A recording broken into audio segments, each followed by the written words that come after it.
പ്രധാനമന്ത്രി നരേന്ദ്രമോദിക്ക് തുറന്ന കത്തുമായി എത്തിയിരിക്കുകയാണ് കോൺഗ്രസ് അധ്യക്ഷൻ മല്ലികാർജുൻ ഖാർഗെ. വായിൽ തോന്നിയത് വിളിച്ചു പറഞ്ഞത് കേട്ട് സഹികെട്ടാണ് കോൺഗ്രസ് പുതിയ തീരുമാനം എടുത്തിരിക്കുന്നത്.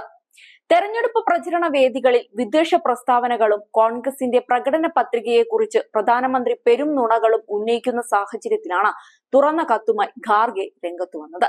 NDA സ്ഥാനാർത്ഥികൾക്ക് പ്രധാനമന്ത്രി അയച്ച സന്ദേശത്തിന് മറുപടി കൂടിയായാണ് ഖാർഗെ സമൂഹ മാധ്യമമായ എക്സിലൂടെ തുറന്ന കത്ത് പങ്കുവച്ചത്. പ്രിയപ്പെട്ട പ്രധാനമന്ത്രിക്ക് എന്ന് പറഞ്ഞാണ് കത്തിന്റെ തുടക്കം.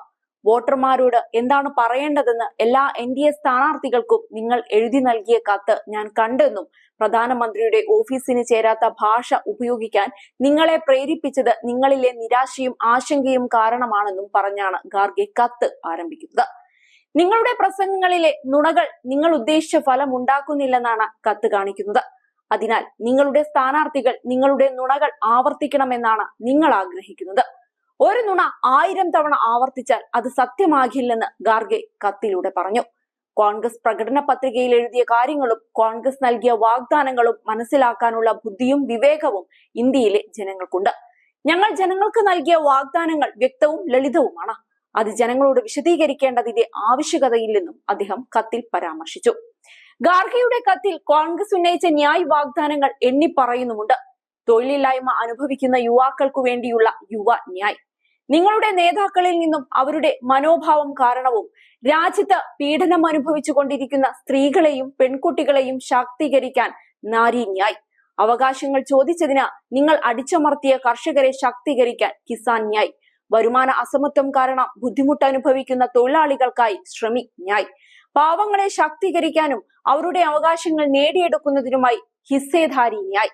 എല്ലാവർക്കും ന്യായമാണ് ഞങ്ങളുടെ ഉറപ്പ്. കോൺഗ്രസ് പ്രീണന രാഷ്ട്രീയം നടത്തുകയാണെന്ന് താങ്കളും ആഭ്യന്തര മന്ത്രിയും പറയുന്നത് ഞങ്ങൾ കേട്ടിട്ടുണ്ട്. കഴിഞ്ഞ 10 വർഷമായി ഞങ്ങൾ കണ്ട ഏക പ്രീണന നയം നിങ്ങളും നിങ്ങളുടെ മന്ത്രിമാരും ചൈനക്കാരെ പ്രീണിപ്പിക്കുന്നതാണെന്നും ഖാർഗെ കത്തിൽ പരാമർശിച്ചു. SC, ST, OBC എന്നിവരിൽ നിന്ന് സംവരണം എടുത്തുകളഞ്ഞ് ഞങ്ങളുടെ വോട്ട് ബാങ്കിന് നൽകുമെന്ന് നിങ്ങളുടെ കത്തിൽ അവകാശപ്പെട്ടിരുന്നു. എന്നാൽ ഞങ്ങളുടെ വോട്ട് ബാങ്ക് ഓരോ ഇന്ത്യക്കാരനുമാണ്.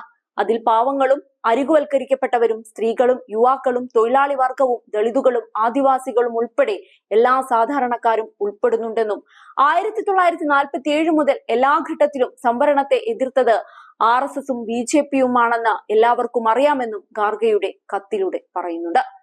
തെരഞ്ഞെടുപ്പ് കഴിയുമ്പോൾ തോൽവി ഒഴിവാക്കാൻ വിദ്വേഷവും നുണയും മാത്രം പ്രസംഗങ്ങളിൽ മുഴക്കിയ പ്രധാനമന്ത്രിയായി മാത്രമേ ആളുകൾ നിങ്ങളെ ഓർക്കുകയുള്ളൂ എന്ന് പറഞ്ഞാണ് ഖാർഗെ കത്ത് അവസാനിപ്പിക്കുന്നത്. കുറച്ചു ദിവസമായി മോദി കോൺഗ്രസിനെ കടന്നാക്രമിക്കുകയാണ്. ലോക്സഭാ തെരഞ്ഞെടുപ്പിന്റെ 3ാം ഘട്ടം അടുത്തിരിക്കെയാണ് പ്രതിപക്ഷത്തിനും കോൺഗ്രസിനുമെതിരെ ശക്തമായ വിമർശനവുമായി പ്രധാനമന്ത്രി നരേന്ദ്രമോദി രംഗത്തു വരുന്നത്. കോൺഗ്രസും പാകിസ്ഥാനും തമ്മിൽ അവിശുദ്ധ കൂട്ടുകെട്ടുണ്ടെന്ന് വരെ മോദി ആരോപിച്ചു. കോൺഗ്രസ് ഇന്ത്യയിൽ ദുർബലമായി കൊണ്ടിരിക്കുകയാണെന്നും അതേസമയം തന്നെ പാകിസ്ഥാനിലെ നേതാക്കൾ കോൺഗ്രസ് അധികാരത്തിൽ വരാൻ വേണ്ടി പ്രാർത്ഥനയിൽ മുഴുകിയിരിക്കുകയാണെന്നും മോദി ചൂണ്ടിക്കാട്ടിയിരുന്നു. സത്യത്തിൽ ഇത് ആദ്യമായല്ല കോൺഗ്രസിനെയും പാകിസ്ഥാനെയും ബന്ധിപ്പിച്ചുകൊണ്ടുള്ള പ്രധാനമന്ത്രിയുടെ ഇത്തരം ആരോപണങ്ങൾ. ഏതായാലും ഖാർഗെയുടെ കത്ത് മോദിയുടെ ചെയ്തികൾക്കുള്ള വലിയ മറുപടി തന്നെയാണ്.